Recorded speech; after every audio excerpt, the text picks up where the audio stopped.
Super prime at 9 ನಲ್ಲಿ ಇವತ್ತಿನ ಇಡೀ ದಿವಸದ ಪ್ರಮುಖ ಬೆಳವಣಿಗೆಗಳ ವಿಶೇಷ ವರದಿಗಳನ್ನು ನಿಮಗೆ ತೋರಿಸ್ತಾ ಹೋಗ್ತೀನಿ. ಅದಕ್ಕಿಂತ ಮುಂಚಿತವಾಗಿ ರಾಜ್ಯ, ದೇಶ ಹಾಗೂ ವಿದೇಶಗಳಲ್ಲಿ ನಡೆದಿರುವ ಟಾಪ್ 18 ಸುದ್ದಿಗಳನ್ನು ನೋಡೋಣ.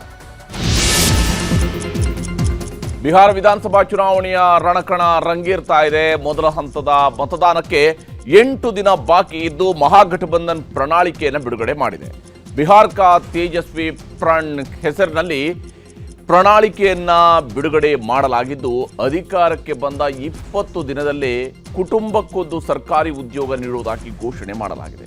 ಗುತ್ತಿಗೆ ನೌಕರರ ಕಾಯಮಾತಿ, ರೈತರ ಸಾಲ ಮನ್ನಾ, ಪ್ರತಿ ಕುಟುಂಬಕ್ಕೆ 10 ಲಕ್ಷ ರೂಪಾಯಿವರೆಗೆ ಆರೋಗ್ಯ ವಿಮೆ, ವಕ್ಫ್ ಮಸೂದೆಯ ರದ್ದು, ಹೀಗೆ ಹಲವು ಭರವಸೆಗಳನ್ನು ನೀಡಲಾಗಿದೆ. ಅಕ್ಟೋಬರ್ 30ರಂದು ಎನ್ಡಿಎ ವಿಕಾಸ್ ಬಿಹಾರ್ ಹೆಸರಿನಲ್ಲಿ ಪ್ರಣಾಳಿಕೆ ಬಿಡುಗಡೆ ಮಾಡಲಿದೆ.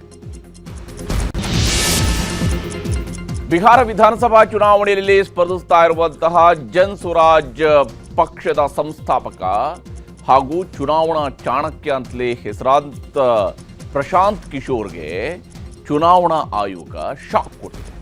ಪ್ರಶಾಂತ್ ಕಿಶೋರ್ ಪಶ್ಚಿಮ ಬಂಗಾಳ ಹಾಗೂ ಬಿಹಾರ ಎರಡೂ ಕಡೆಗಳಲ್ಲಿ ಮತದಾರರ ಪಟ್ಟಿಯಲ್ಲಿ ಹೆಸರನ್ನು ಹೊಂದಿದ್ದರಿಂದಾಗಿ ನೋಟಿಸ್ ನೀಡಲಾಗಿದೆ.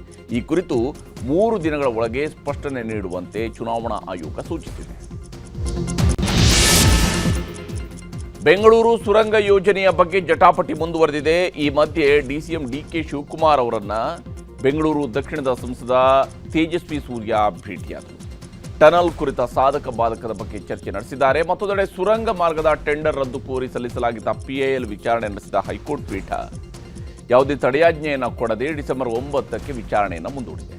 ಲಾಲ್ಬಾಗ್ನಲ್ಲಿ ಯಾವುದೇ ಮರಗಳನ್ನು ಕಡಿಯೋದಿಲ್ಲ ಅಂತ ಈ ವೇಳೆ ಎಜಿ ಶಶಿಕಿರಣ್ ಶೆಟ್ಟಿ ಹೈಕೋರ್ಟ್ಗೆ ಮನವರಿಕೆ ಮಾಡಿದ್ದಾರೆ. ಸ್ಪೀಕರ್ ಯುಟಿ ಖಾದರ್ ವಿರುದ್ಧ ಭ್ರಷ್ಟಾಚಾರದ ಆರೋಪವನ್ನ ಮಾಜಿ ಸ್ಪೀಕರ್ ಮಾಡಿದ್ದಾರೆ. ಬೆಂಗಳೂರಿನಲ್ಲಿ ಸುದ್ದಿಗೋಷ್ಠಿ ನಡೆಸಿ ಮಾತನಾಡಿರುವ ಉತ್ತರ ಕನ್ನಡದ ಸಂಸದರೂ ಆಗಿರುವ ವಿಶ್ವೇಶ್ವರ ಹೆಗಡೆ ಕಾಗೇರಿ, ಸ್ಪೀಕರ್ ಹುದ್ದೆಗೆ ಯುಟಿ ಖಾದರ್ ಗೌರವಪೂರ್ವಕವಾಗಿ ನಡೆದುಕೊಂಡಿಲ್ಲ. ವಿಧಾನಸೌಧದ ಹಲವು ಕಾಮಗಾರಿಗಳಲ್ಲಿ ಭ್ರಷ್ಟಾಚಾರ ನಡೆಸಿದ್ದಾರೆ. ಈ ಬಗ್ಗೆ ತನಿಖೆ ಆಗಬೇಕು ಅಂತ ಒತ್ತಾಯಿಸಿದರು. 70 ವರ್ಷಗಳಿಂದ ಇದ್ದ ರಾಜ್ಯ ಪೊಲೀಸ್ ಇಲಾಖೆಯಲ್ಲಿ ಕಾರ್ಯನಿರ್ವಹಿಸುವ ಕಾನ್ಸ್ಟೇಬಲ್ಗಳು ಹಾಗೂ ಹೆಡ್ ಕಾನ್ಸ್ಟೇಬಲ್ಗಳ ಟೋಪಿ ಬದಲಾವಣೆಯಾಗಿದೆ. ವಿಧಾನಸೌಧದಲ್ಲಿ ನಡೆದ ಕಾರ್ಯಕ್ರಮದಲ್ಲಿ ಪೊಲೀಸರಿಗೆ ನೀಲಿ ಕ್ಯಾಪ್ಗಳನ್ನು ವಿತರಿಸಲಾಯಿತು. ಈ ವೇಳೆ ಸಿಎಂ ಸಿದ್ದರಾಮಯ್ಯ, ಡಿಸಿಎಂ ಡಿಕೆ ಶಿವಕುಮಾರ್, ಗೃಹ ಸಚಿವ ಡಾಕ್ಟರ್ ಜಿ ಪರಮೇಶ್ವರ್ ಭಾಗಿಯಾಗಿದ್ದರು. ನಾಡು ನುಡಿಗಾಗಿ ಶ್ರಮಿಸಿದ ಸಾಧಕರನ್ನ ಗುರುತಿಸಿ ಗೌರವಿಸುವ ರಾಜ್ಯೋತ್ಸವ ಪ್ರಶಸ್ತಿ ಆಯ್ಕೆ ಸಮಿತಿಯ ಸಭೆ ನಡೆಸಲಾಗುತ್ತದೆ.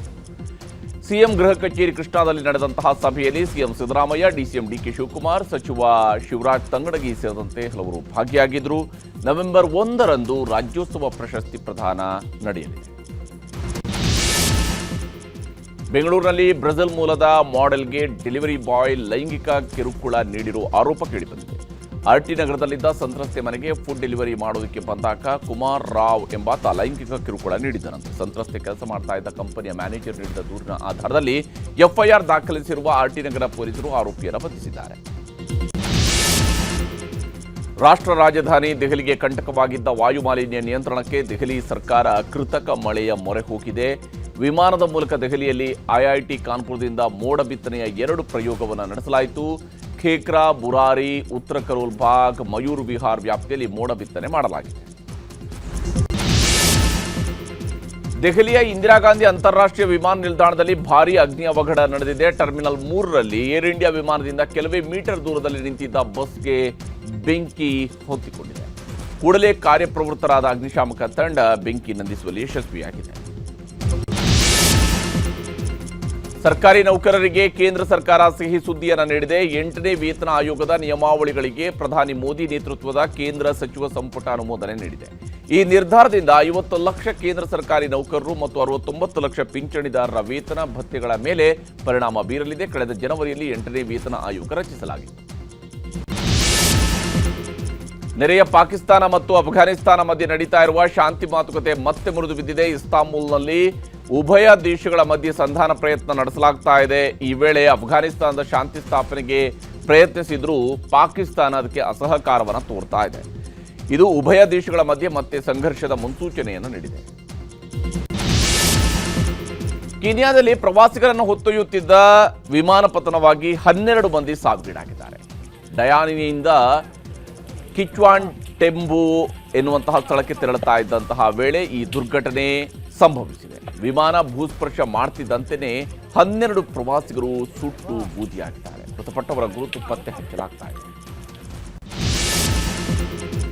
ಪಶ್ಚಿಮ ಟರ್ಕಿಯಲ್ಲಿ 6.1 ತೀವ್ರತೆಯ ಭೂಕಂಪ ಸಂಭವಿಸಿದೆ.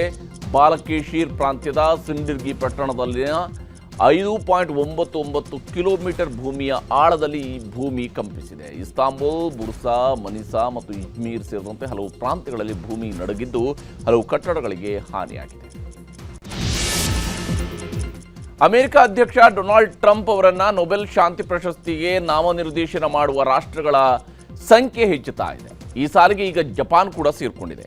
ಜಪಾನ್ ಪ್ರವಾಸದಲ್ಲಿರುವ ಟ್ರಂಪ್ಗೆ ನೀವು ನೊಬೆಲ್ ಶಾಂತಿ ಪ್ರಶಸ್ತಿಗೆ ಅರ್ಹರು, ಇದಕ್ಕೆ ನಮ್ಮ ಬೆಂಬಲ ಇದೆ ಅಂತ ಜಪಾನ್ನ ನೂತನ ಪ್ರಧಾನಮಂತ್ರಿ ಹೇಳಿದ್ದಾರೆ.